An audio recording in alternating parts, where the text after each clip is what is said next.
महाराष्ट्र विधानसभा के अध्यक्ष पद का चुनाव लिया जाए, इस संदर्भ में राज्यपाल ने ठाकरे सरकार को एक पत्र भेजा था, लेकिन उसके बाद भी अब तक चुनाव जो है वो सरकार नहीं ले पाई है।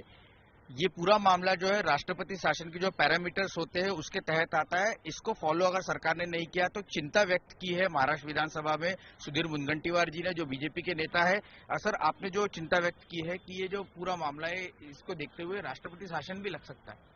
नहीं, सिर्फ एक विषय से कभी राष्ट्रपति शासन नहीं लगता, मगर सरकार की अगर रोजमर्रा की नीति देखते हैं तो संविधान के अनुसार जब सरकार काम करने में विफल हो जाती है तब मुझे लगता है कि इसके पहले भी जब 1978 में शरद पवार जी का पूर्वोत्तर की सरकार बनी थी, 1980 में जो कारण स्वर्गीय इंदिरा गांधी जी ने महाराष्ट्र की सरकार को बर्खास्त करते हुए राष्ट्रपति राजवट लगाई थी, वो कारणों में जो लिखा हुआ है कि संविधान की जिम्मेदारी का निर्वाह जब सरकार नहीं करती, जैसा हमने देखा 85 से अध्यक्ष का पद ये 1 दिन 2 दिन 4 दिन रिक्त रहता था, 30 दिन हो गए, अधिवेशन शुरू हो गया, अर्थसंकल्पीय अधिवेशन है। हमारे महाराष्ट्र विधानसभा के नियम में बड़े स्पष्ट रूप से कहा है कि राज्यपाल महोदय से तिथि निश्चित करते हुए अध्यक्ष का चुनाव करना चाहिए, नहीं कर रही है।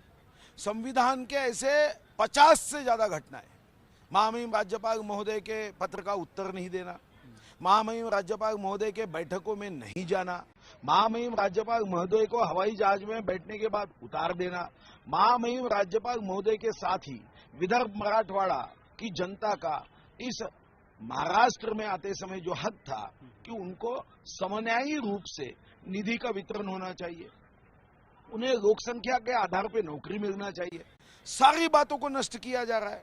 तो मुझे ऐसा लगता है कि सरकार संविधान के चौकट में रहकर काम करना होता है।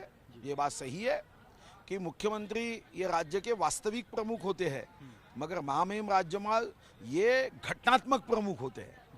तो आज सरकार की ओर से कहा जाता है कि राज्यपाल महोदय के साथ हमारा खुला युद्ध है, तो खुले युद्ध में संविधान जीतता है। मेरा आपसे सवाल ये एक और है कि जिस तरह से सरकारी पूरे मुद्दे को लेकर जवाब दे रही है, क्योंकि आपके प्रश्न उठाने के बाद अजीत पवार ने इस पर जवाब दिया कि मध्य प्रदेश का एग्जाम्पल देते हुए उन्होंने कहा कि वहाँ पर 1 साल तक जो है वो हंगामी अध्यक्ष थे, तो उसको आप कैसे देखते हैं? भाई साहब, वहाँ पे अगर बीच में अधिवेशन नहीं हुआ होगा तो अध्यक्ष के चुनाव का प्रश्न उपस्थित नहीं होता है ना। महाराष्ट्र में भी 25 साल पहले ऐसी घटना हुई है, मगर बीच में अधिवेशन नहीं हुआ।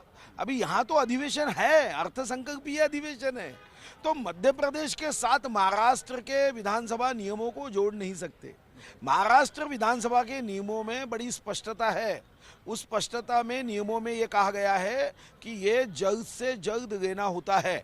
अधिवेशन नहीं रहता था तो मैं समझ सकता था, मगर अभी अर्थसंकल्पीय अधिवेशन है, तो अर्थसंकल्पीय अधिवेशन में भी अध्यक्ष का चयन नहीं होना, ये तो संविधान के विरोध में काम किए जैसा है। इसलिए हमने अध्यक्ष जी को कहा है कि आप उसमें रूलिंग दो, निर्णय दो, संविधान क्या कहता है, हम उसको जो समझ रहे वो सही है या नहीं, इसका निर्णय करें। शुक्रिया बात करने के लिए। तो कुल मिलाकर काफी चिंता जो है यहाँ पर सुधीर मुनगंटीवार ने व्यक्त की और सरकार को इसको लेकर जल्द से जल्द फैसला लेने की जरूरत होगी। कैमरा पर्सन रुपेश के साथ रौनक कुकड़े, एबीपी न्यूज, मुंबई।